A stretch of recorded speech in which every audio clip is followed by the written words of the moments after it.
Pour se projeter vers l'avant, le nageur oriente ses appuis vers l'arrière. L'erreur la plus fréquente est de mal orienter les appuis, soit vers le fond ou vers la surface.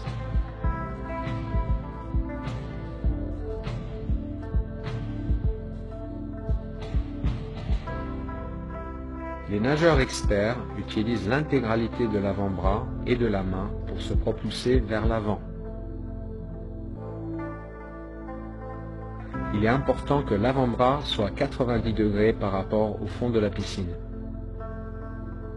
Les nageurs novices ont tendance à tirer avec les coudes en premier et de se servir uniquement de la surface de la main.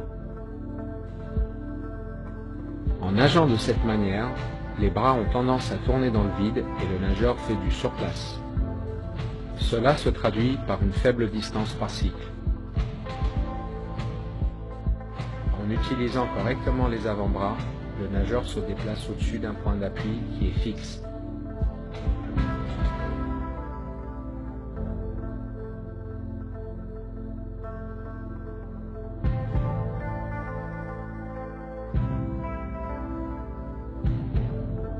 Si la trajectoire de la main s'éloigne trop de l'axe central, il y a une perte de force. Il est important que la main suive une trajectoire rectiligne qui se trouve sous l'axe de l'épaule. Si l'avant-bras reste bien placé, le coude se décale inévitablement vers l'extérieur.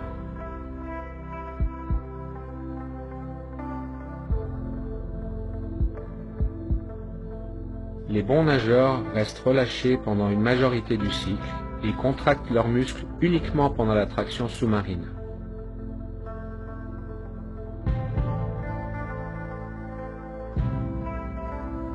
Les masses d'eau sont pulsées vers l'arrière et nous pouvons identifier deux phases de propulsion.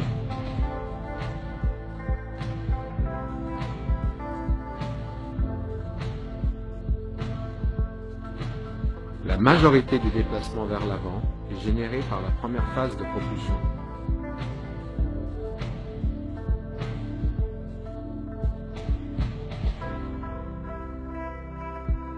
Puisque l'eau est un milieu très dense, il est primordial d'avoir une propulsion continue en évitant les temps d'arrêt entre les phases propulsives.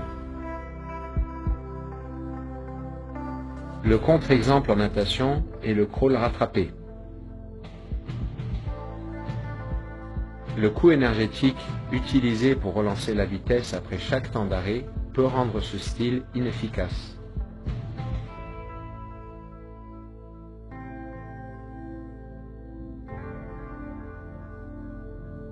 Dans toutes les nages, une propulsion efficace est le résultat d'une orientation correcte des appuis, de l'utilisation des bons muscles au bon moment et de la continuité.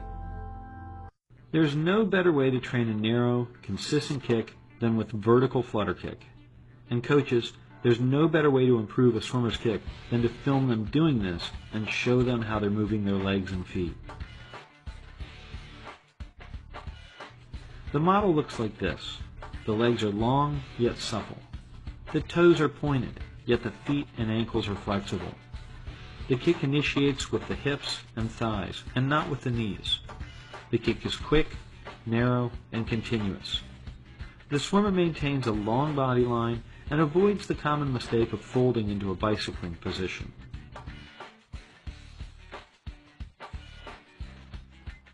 The kick should also be so narrow and continuous that when the swimmer's hands are held out of the water, the body remains steady with no bouncing. To add a fine point to this drill, try making sharp, 90-degree turns using only the hips and kick to power your rotation. Make sure the hips are creating the power.